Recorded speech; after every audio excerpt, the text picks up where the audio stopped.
I really enjoyed this conversation with Meiyoko Taylor. It really felt like having a coffee chat with a friend about our shared interests. Our conversation covers his experience with burnout and his suggestions on how to recover from burnout. Both of us lost our dads recently, and we touch on our experience of grief and the connection between grief and burnout. So put the kettle on and grab a cuppa and join our intimate chat.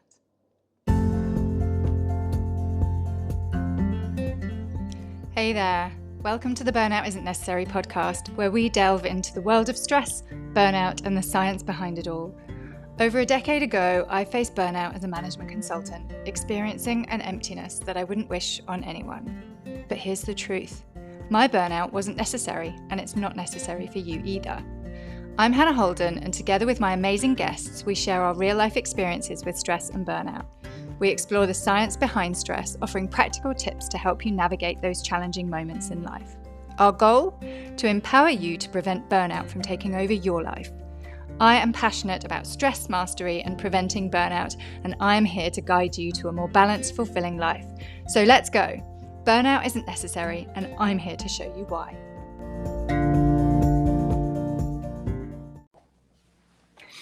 Hello and welcome back. Today I am joined by Meiyoko Taylor, an author, inspirational speaker, mental health advocate, and life coach. Meiyoko, thank you so much for joining me today. Thank you so much, Hannah. It's a pleasure to be here.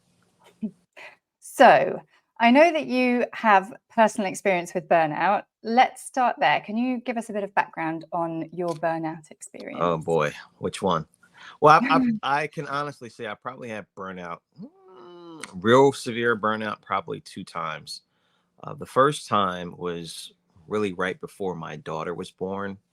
I was pursuing life coaching, doing very, very well, working with some people I can only dream about working with. And the interesting part about it is so many other different things were going on in my life, and I was just pursuing this area of success in my life. I got caught up in the hustle culture. I know you probably hear that word often a lot, sleepless nights, hustling and grinding and pursuing a particular version of success because that was going to validate, who you are or your success as a person. So that's what I pursued.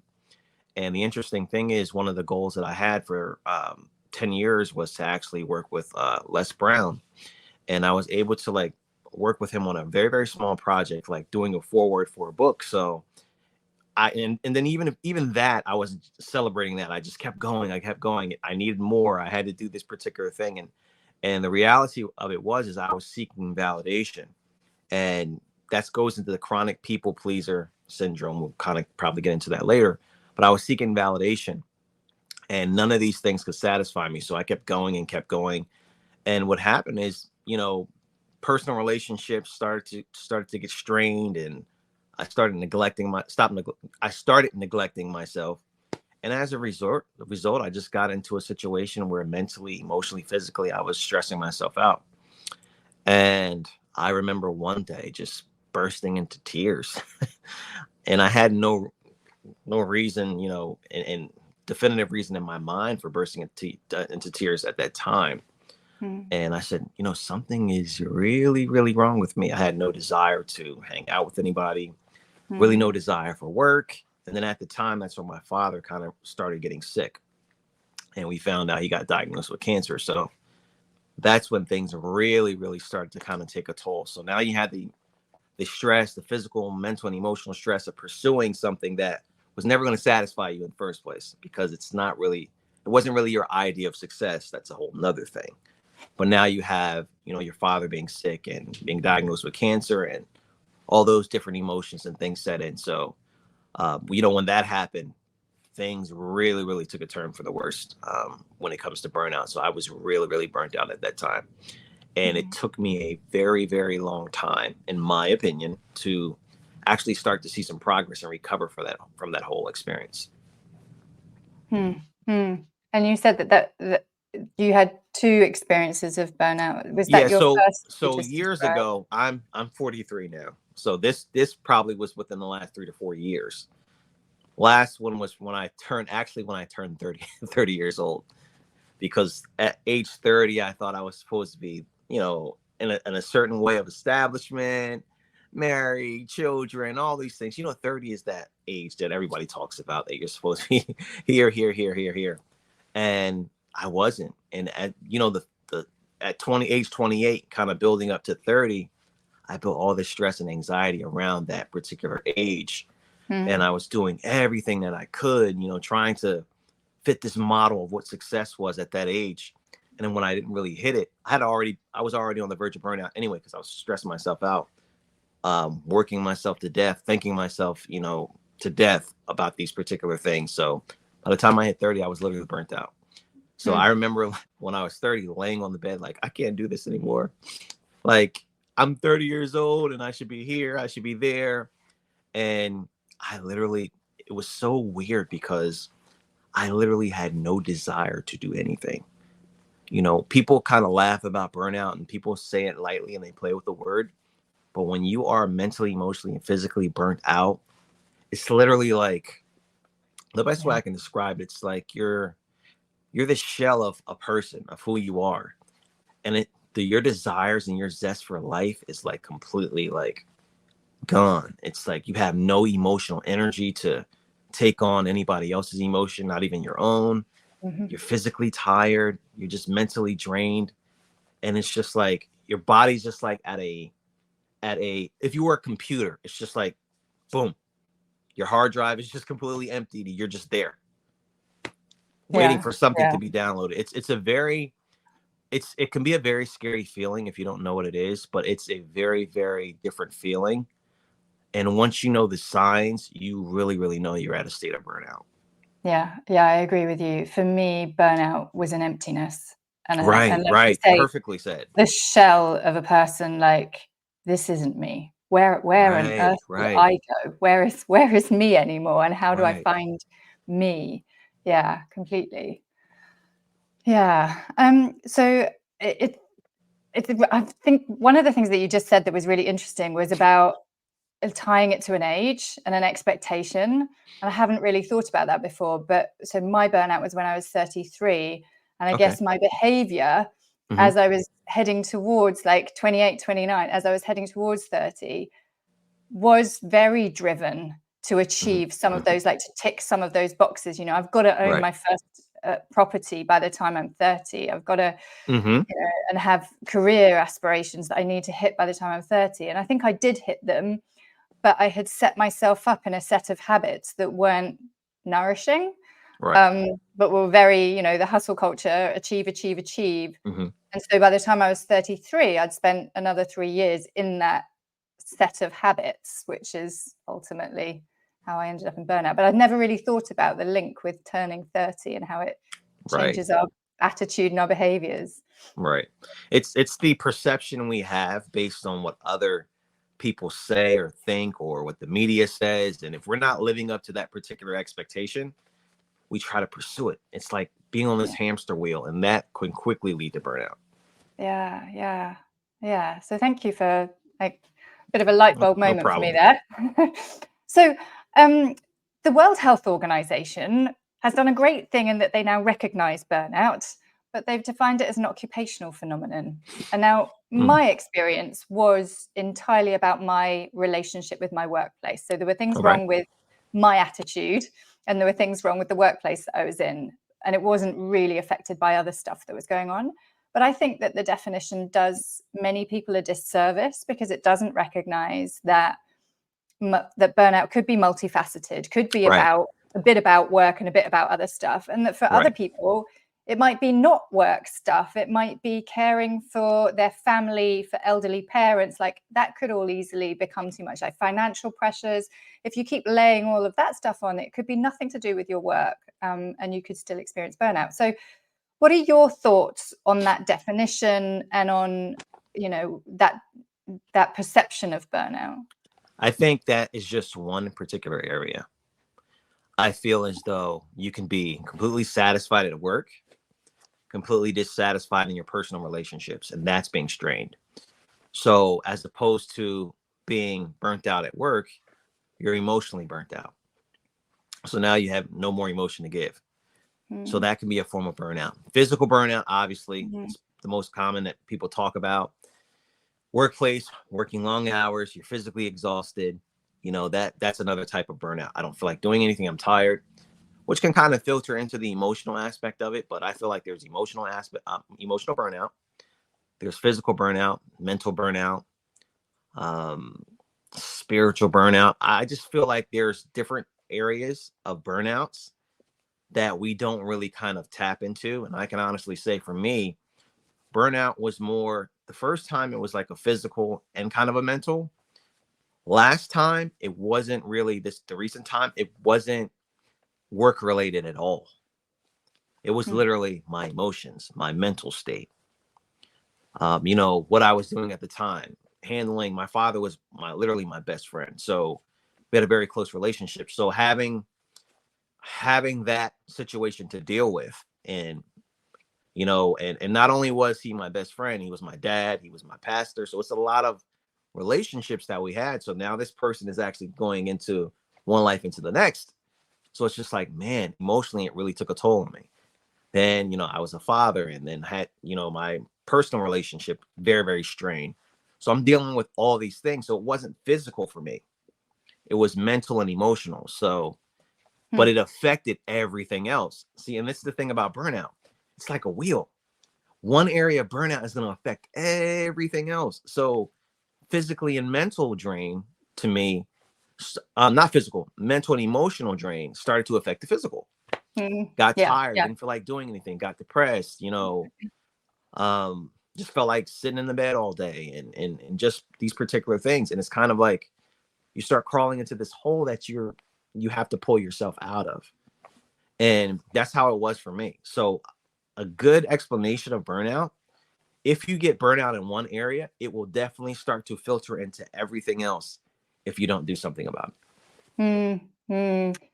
You've touched on something that I've been in the back of my mind. I'm thinking, wouldn't it be interesting to do a couple of episodes with not the individuals who have had the burnout, but with their family members, with their friends? That would be awesome. Because we I've spoken to people who, like you, have had the burnout experience, and I think to do listeners justice, I should probably go to my family and ask them how they were impacted. And I think that might be confronting. That would be awesome. It would be an experience for me, because I've never asked them how it was to be in their shoes, from the other side, me go through this, and how aware they were, and how that affected them. But I think that would be a really interesting thing to explore, because, like you say, it seeps into everything. Absolutely, it does. Much as I might say mine was caused by work and it was entirely a work thing, my behavior was affecting every part of my life. Right. Because through any area of burnout, you're going to start to develop different behaviors. So those behaviors they're going to work against other aspects of your life. So everything is going to start to be affected. Yeah. And by the time you hit that real rock bottom, that kind of shell of a person that you were describing, it can't help but affect everything. everything. Because you're just you're not there anymore. You're just So you mentioned earlier that you've and I've seen in I think it was in your blog posts that you've referred to yourself as a chronic people pleaser. I don't think people pleasing is a term that many people would willingly put their hand up and say, I'm one of those. So how would a chronic people pleaser recognize that that's what they're doing? What are the attributes that make up a people pleaser? Okay, so I'm going to give you a couple examples. If you have a problem saying no, if there's things that you know you need to do in your life, and then somebody else comes up and says, hey, can you do this for me? And you feel so bad saying no. It's just like, oh my God, I can't do this. I'm not physically, emotionally, mentally capable right now, but I'm going to say yes because I don't want to let them down. I don't want to feel guilty, and I don't want them to be disappointed in me. I don't want to look at me a certain way. And then you go ahead and do it, and you overextend yourself. Now you feel angry, resentful, because you're not doing the things that you should be doing. That's a very, very classic sign of a chronic people pleaser. Also, another sign is that you're constantly seeking validation for other things or other people. Because what happens is you start to push further away from who you truly are and try to fit the mold of what you think is going to be acceptable to everybody else. That's a chronic people pleaser. And that too leads to anger and resentment and all those other things. Another thing is you don't really focus on your own self-care. So taking care of yourself, whether it's mentally, emotionally, spiritually, physically, is not a priority. It's always, let me pour into other people first, and then you're running on empty, and it's just like, well, who's going to pour into me? Again, more resentment, more anger. So these are kind of like some of the most common, and I definitely was that person. And the hustle and grind culture does not contribute to not being that type of person. It contributes to being a chronic people pleaser. You look at social media and all these things, the likes, the comments, and all those things, that's validation from outside sources. So in my opinion, I feel like the shift is a lot of people are becoming chronic people pleasers and they don't even realize it. Chronically seeking external validation. Right. Number of likes, number of comments, number of followers. Mm-hmm. Yeah. And so what's the link between people pleasing and burnout? Well, you're not nurturing yourself. You're neglecting everything about you. You're not pursuing any of your passions, your vision, any of the things you love to do. You're not really taking any mental and emotional rest. You're so busy trying to please everybody else. When you don't, it stresses you out. And nobody's going to be satisfied all the time. We're human beings. So you're overextending yourself. You're over promising and under delivering in every area of your life. So what happens is you start to get stressed out, obviously, mentally, emotionally stressed out. You're physically trying to do more to please everybody else, everything else. Next thing you know, you're in a state of burnout. You don't know what the heck's going on until you really sit down and listen to a podcast like this, or you start doing some research and some soul searching and looking into yourself and saying, hey, wow, I am literally mentally and emotionally exhausted right now, trying to please everyone and everything else. And that's the thing about burnout. You're usually not trying to please yourself. It's always something else that you're pursuing or you're working towards. And then you sit back and it's just like, man, what have I done for me lately?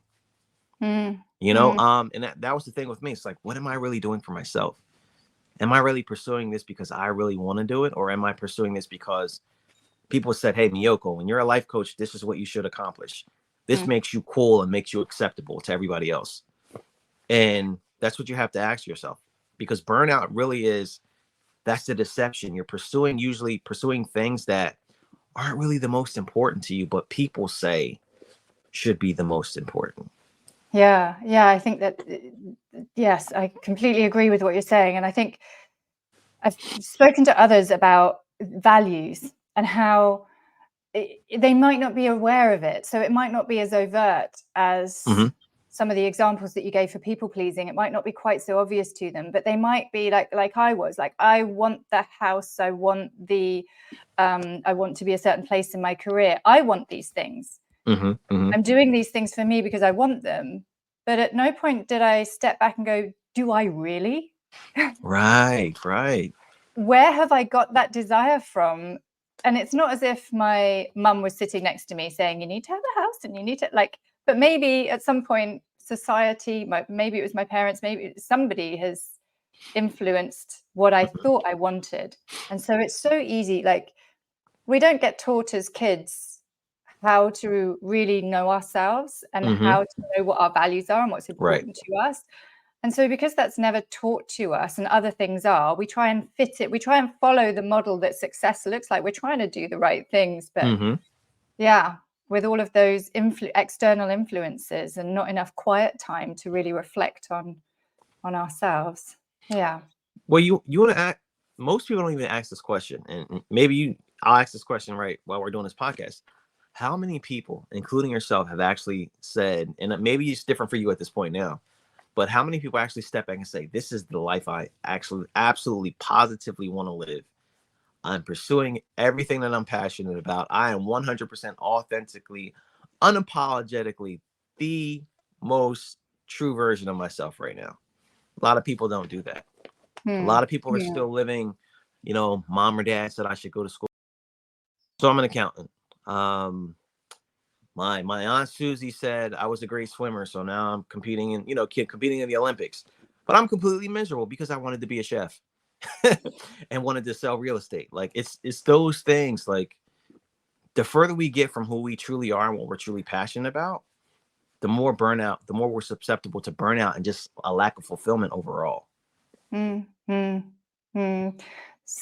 So I don't know if that was a hypothetical question, but for me, certainly I wasn't doing that before I experienced Right. burnout.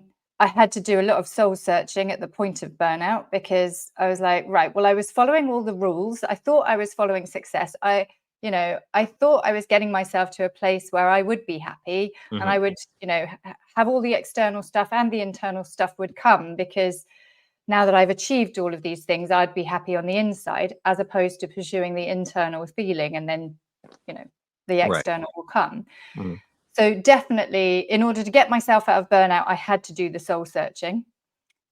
I don't see how I could have got myself out of burnout any other way, Right. than realizing that I was acting in a way that was misaligned with what was really important to me. Mm-hmm. And it was for me, it was identifying the thing that I most wanted, which was at the time to become a mum. Okay. And I invited that, I encouraged myself to have that come into every decision that I made. What am I going to have for breakfast? Well, what would I have for breakfast if I was looking after myself and I was becoming the mother I want to be? How am I going to work out? Am I going to work myself so that I can't pick up a grocery bag tomorrow? Am I going to work myself that hard? No, because I want to look after myself now. I'm not going to. Yeah. So it was like a vision, a north. I've referred to it as a North Star for me. It became my North Star, and it affected all those tiny decisions.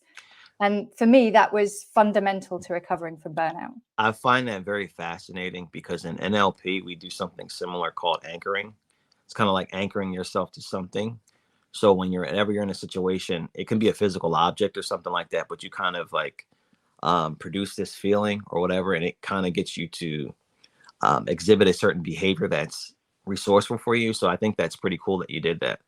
So you anchored yourself to your vision as being a mom, and it kind of triggered all these behaviors that the then you should have now. So that's pretty cool. That's pretty awesome. I just wanted to point that out. Yeah. So that's how it worked. And it showed up in the small ways, in bigger way. I mean, ultimately I did leave that job, but I didn't leave it immediately. It came, me leaving that job came, I don't know if it was a few weeks or a couple of months after my lowest point, but it really started showing up in the tiny decisions that I was making. And I completely believe that is what got me out of burnout. I mean, at the time I didn't even know I was in burnout. I was just in a mess. Right. I'm sure, because you connected to a purpose, and a purpose you believed in, and was deeper than your current situation.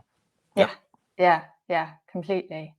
So something that I hope you don't mind me talking a little bit about, you've mentioned your dad already a bit, but we've both lost our dads in recent years. For me, it was just last year. Sorry to hear that. Thank you. This podcast is really about burnout rather than about grief, but having now been through the grief process of someone so close, I can see how grief could contribute to burnout. And so when I was really in the thick of it last year, and we'd just lost dad, every day I was very close to my overwhelm threshold. It didn't take very many things to happen in my day before I felt really like it's all too much. It's so much of my energy was going into processing the loss. I didn't have much left over for, the everyday things that go wrong. And so I really now recognize that grief could contribute to burnout. And I just, given our shared experiences, I wanted your thoughts on grief and its interaction with burnout. Well, see, the thing about grief too is grief is very, if I can use the word, linear. It's kind of like, for me, I could literally be working, be in a store, listen to a song, anything that reminded me of my father, I was crying. It would trigger me. So I feel like grief is definitely tied to burnout, because it takes so much mental and emotional fortitude to kind of get yourself to a place where you can start to function realizing you don't have somebody so significant in your life anymore. And the thing about my dad is he was basically dying, from month to month. So it wasn't sudden. It wasn't like that shock factor. It was a process. So as he got worse, the emotions and all, you kind of prepared yourself for what was to come. And that was very, very mentally and emotionally taxing.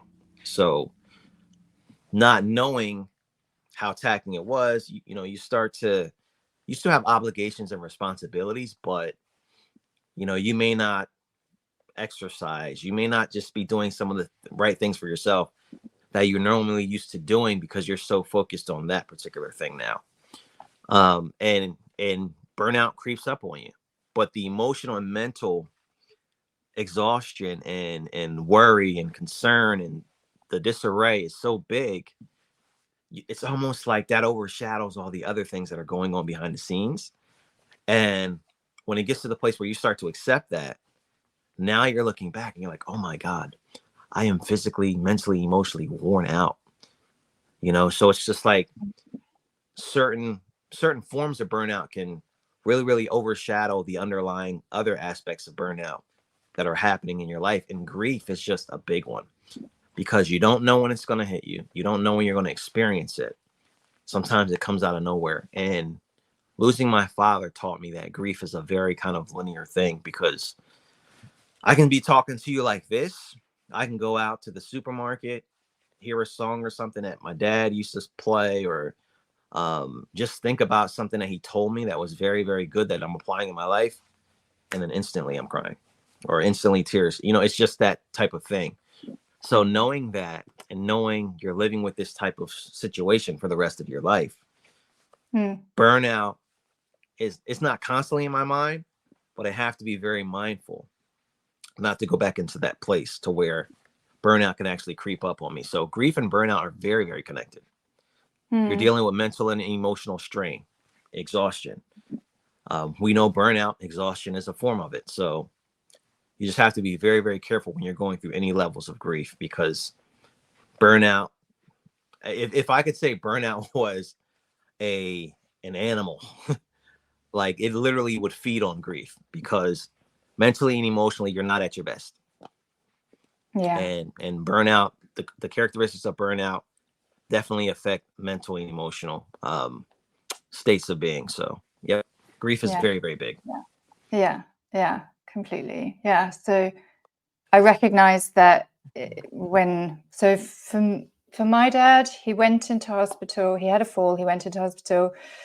He was in hospital for about a month. Then he was released home, and he passed away about 3 weeks to a month after he came home. So it wasn't like an accident that happened overnight, but it also wasn't a protracted illness over months and months. It was quite a quick process, and we thought he was coming home to get better. Wow. And it was only a couple of days after he'd been home that we realized that was not going to be possible. So I agree with you that there is a relief at the moment of his passing, in that the time while we were looking after him, as you were saying, you've still got life responsibilities. I still had my daughter here. They're about an hour and 20 minutes drive away. So I was driving backwards and forwards. I was doing a lot on the road, and emotionally wanting to be in two places at the same time. So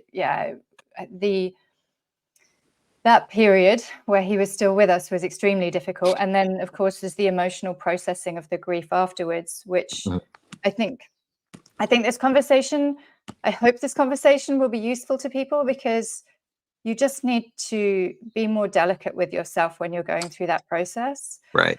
And recognize that you can't be on full capacity, because some of your capacity will be used up in processing grief. And it's very easy, as you said, to slip into a self-neglect mode. Very easy. Because when you're losing somebody, or when you've lost somebody, sometimes it feels like, what's the point? My needs are so insignificant compared to what's happening here. Right. I don't care that I'm not looking after myself today, you know? And I did notice that coming up. I didn't let it like continue for day after day, but I did notice some of that. And so I can again see that for other people that could easily happen. So yeah, like I said, this is a podcast about burnout and not about grief, but I think it's a useful conversation for us to have and bring to people's awareness. I agree. So back to burnout. What's the thing? What's the one thing that you think people really need to know about burnout? It's not this hard, unattainable thing to achieve.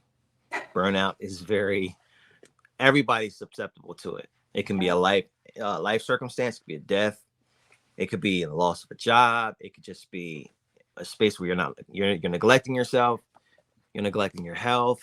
Any situation at any time can lead you down that pathway. And it's just knowing the signs and pretty much knowing exactly what to do to kind of avoid that situation and never getting into burnout. I think people need to understand that it can happen to you. If I had to have one sentence people understand, it can happen to you. We look at all these stories of burnout and they're like, oh, this person was working too hard. I don't work that hard. We say all these different things, right? But you don't know what situation is going to happen to you from one moment to the next. Life is very unpredictable like that. And that particular moment can send you in a completely different direction. And then you're actually telling your burnout story 2 years from now. So it can happen to you. That's what I would definitely say. The big thing I want everybody to know, it can happen to you.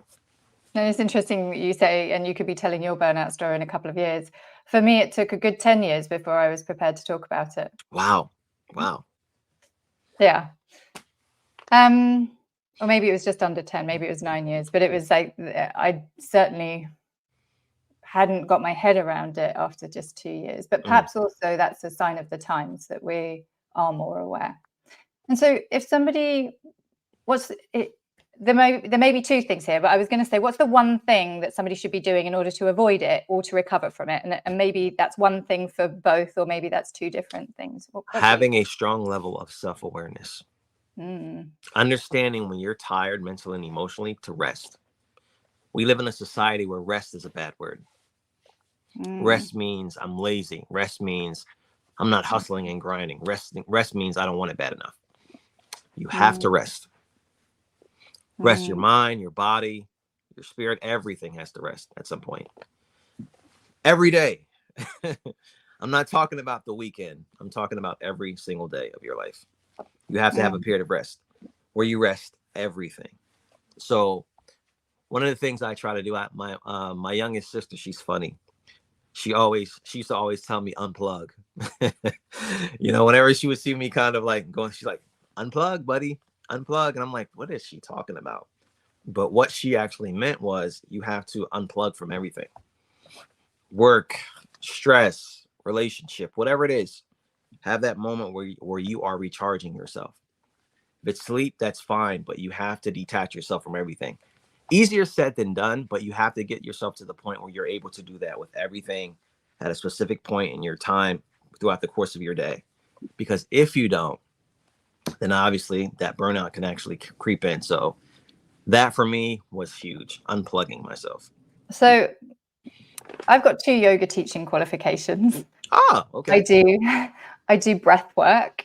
I have my own yoga practice every morning. I do yoga, I meditate in some form or other. So for me, I know how I rest. I also go to bed early and most of the time get up reasonably early if the dogs haven't been barking in the middle of the night like they have been lately.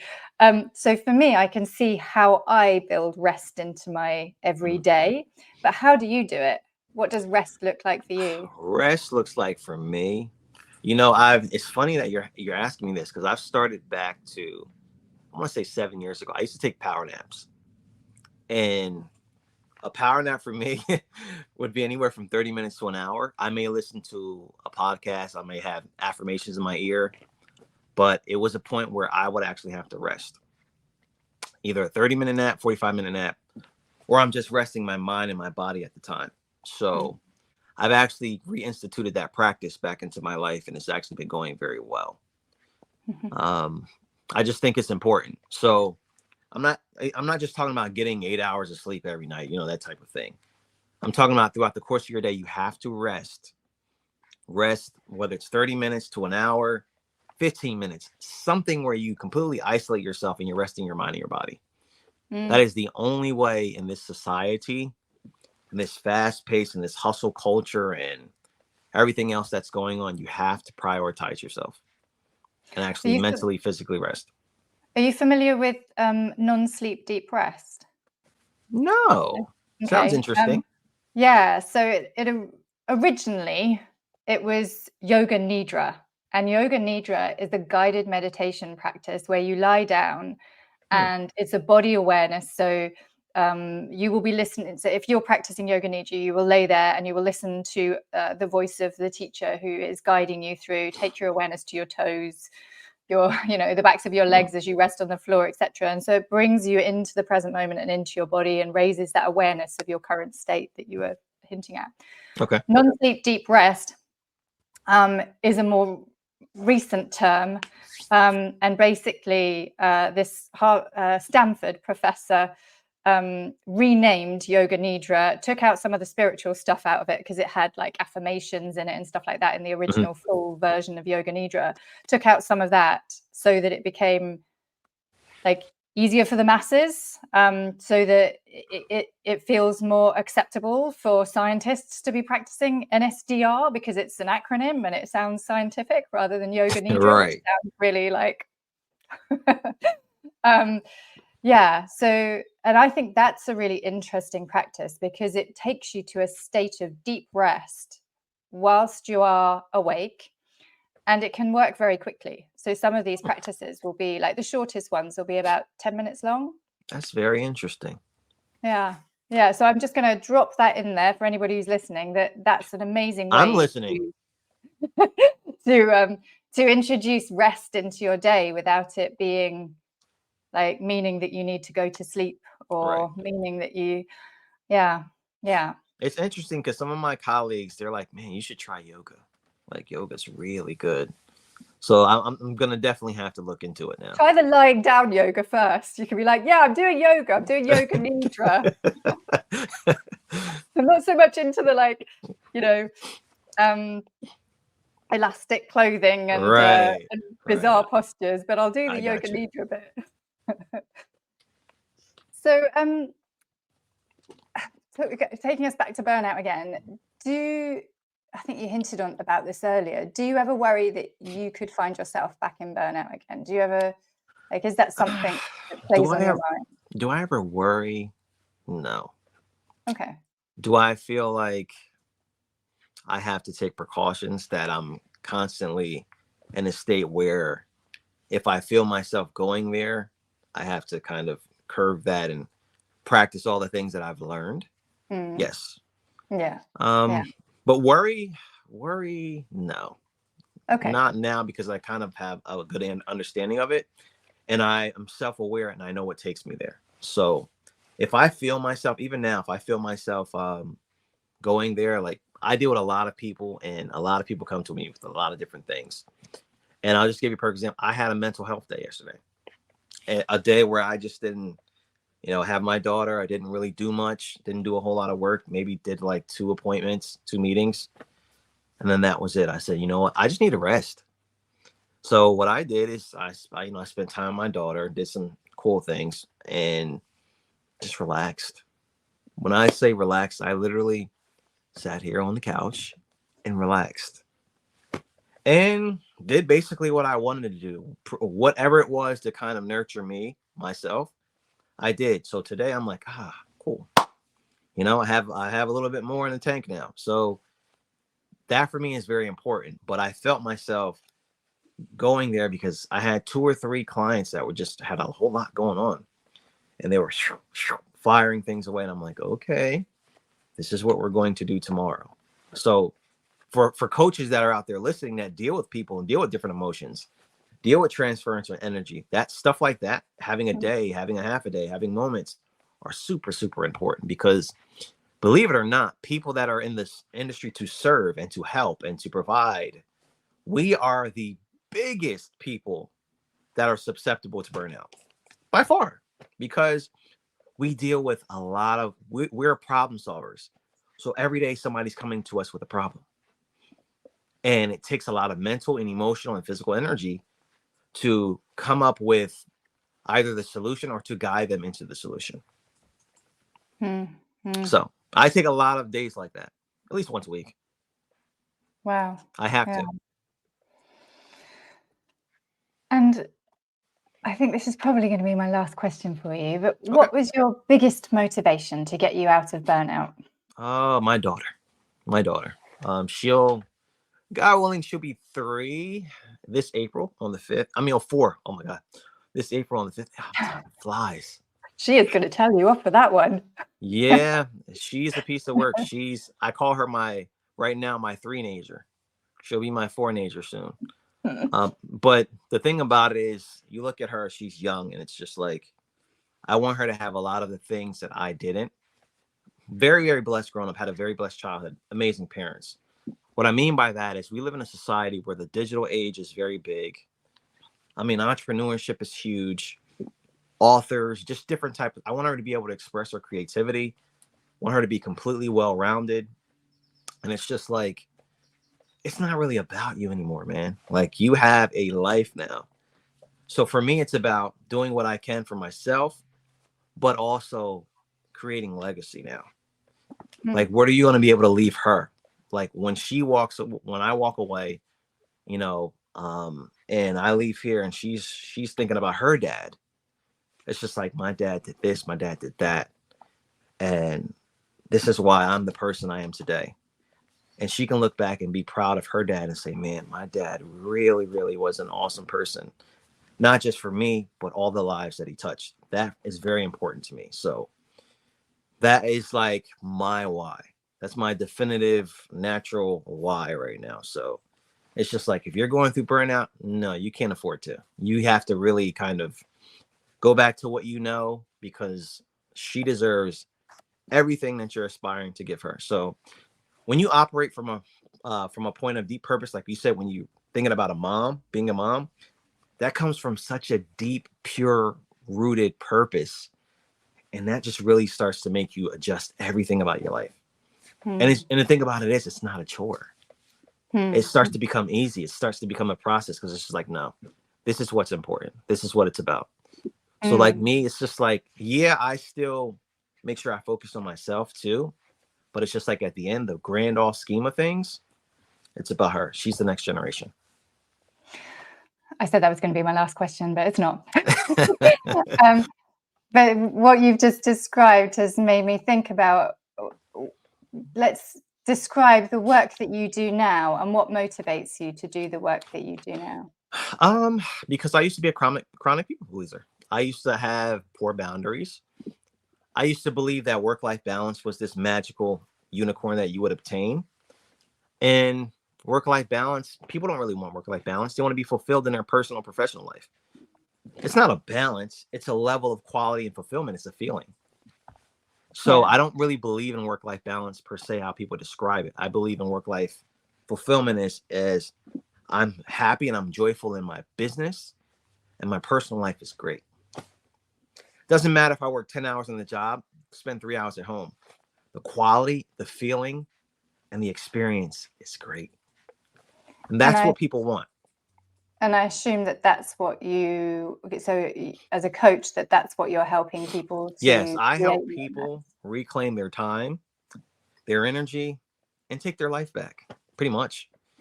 So I have a mantra now. I call it yes is back. Take back your yes.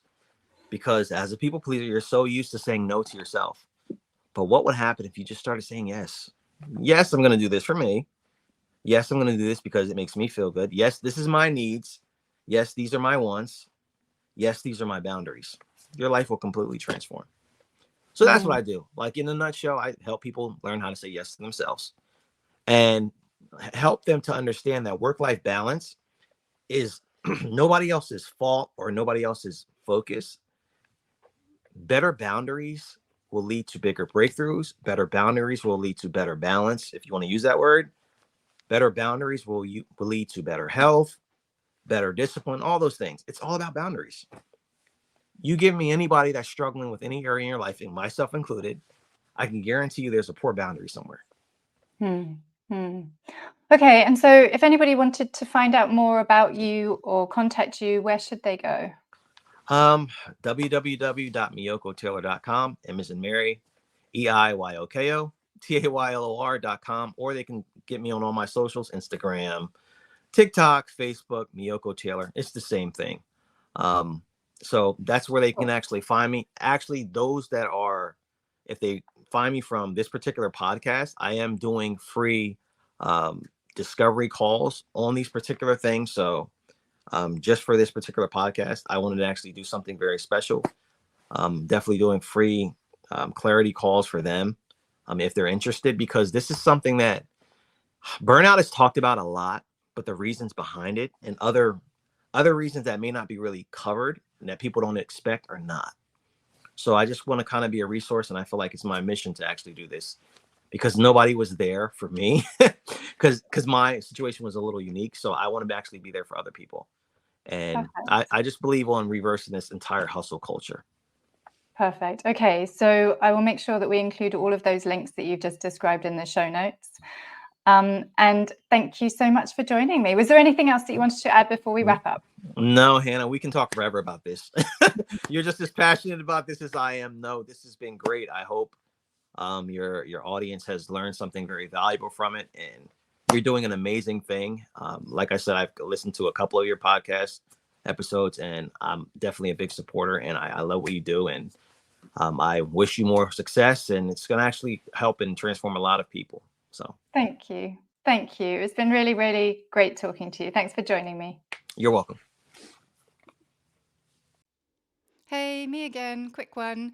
If you want to know whether or not you have people-pleasing tendencies, then hop over to Meiyoko's website now and you'll find an Am I a People Pleaser quick quiz that he's got in a pop-up box on his homepage. All right, that was all I wanted to add. Thanks.